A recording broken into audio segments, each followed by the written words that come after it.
नमस्कार मित्रों, मैं महेश पांडे मलन आज़ाद परिंदा में आप सबका हार्दिक स्वागत करता हूँ।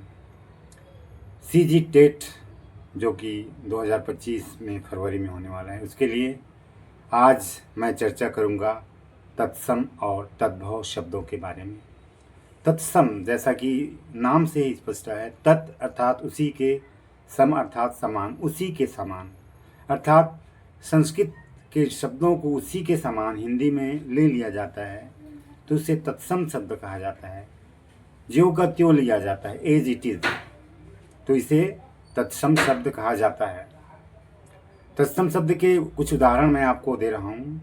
अग्नि, वायु, कर्म, आम्र, कूप, गृह, कच्छप, गोधूम, सवर्ण, स्वर्ण, ताम्र, रजत, वृक्ष, दुग्ध, दधि, धृत, गर्दभ इत्यादि। तो इन शब्दों को आसानी से पहचाना जा सकता है।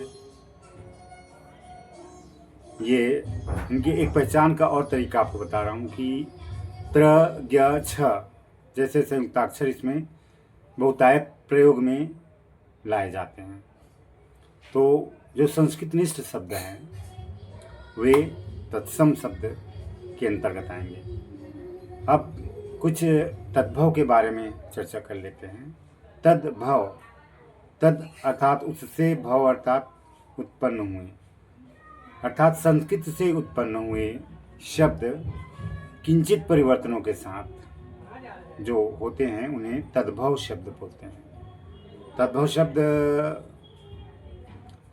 बोलचाल में ज़्यादा प्रयुक्त होते हैं, जबकि तत्सम शब्द लेखन में ज़्यादा प्रयुक्त होते हैं। जैसे एक उदाहरण पेश कर रहा हूँ मैं आपके सामने। पेश की जगह प्रस्तुत, क्योंकि पेश उर्दू है, विदेशज है। तो यह आम का पेड़ है, हम बोलचाल की भाषा में बोलते हैं। हम ऐसा नहीं बोलते कि यह आम्र का वृक्ष है। तद्भव शब्दों की कुछ उदाहरण मैं आपके सामने प्रस्तुत कर रहा हूँ, जो कि मैंने तत्सम में भी बताया था। उसी का हम तद्भव रूप देखते हैं।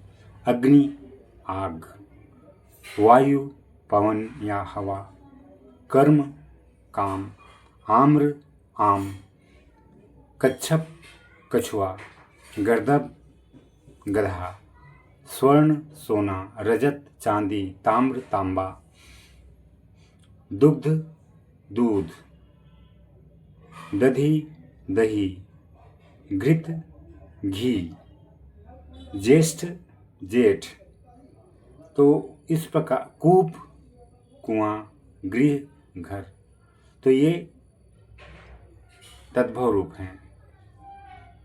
तो तद्भव रूप हम आसानी से पहचान सकते हैं। ये आम बोलचाल की भाषा में जो प्रयुक्त होता है उसे हम तद्भव कह सकते हैं या कहेंगे। तो अभी तत्सम और तद्भव के बारे में आपने सुना। अब अगला वीडियो रहेगा देशज और विदेशी शब्दों के बारे में। अधिकतर जो प्रश्न होते हैं देशज और विदेशी शब्दों के बारे में ज़्यादा पूछे जाते हैं। जो हमारी हिंदी की जो सेक्शन है उसमें जो शब्द के जो हैं उसमें तत्सम और तद्भव के उतने प्रश्न नहीं पूछे जाते जितना देशज और विदेशी शब्दों के बारे में पूछे जाते हैं। तो अगला वीडियो देशज और विदेशी शब्दों के बारे में रहेगा। तो दोस्तों, अगले वीडियो तक आपसे विदा लेता हूँ। जल्दी ही मिलेंगे अगले वीडियो में। तो तब तक के लिए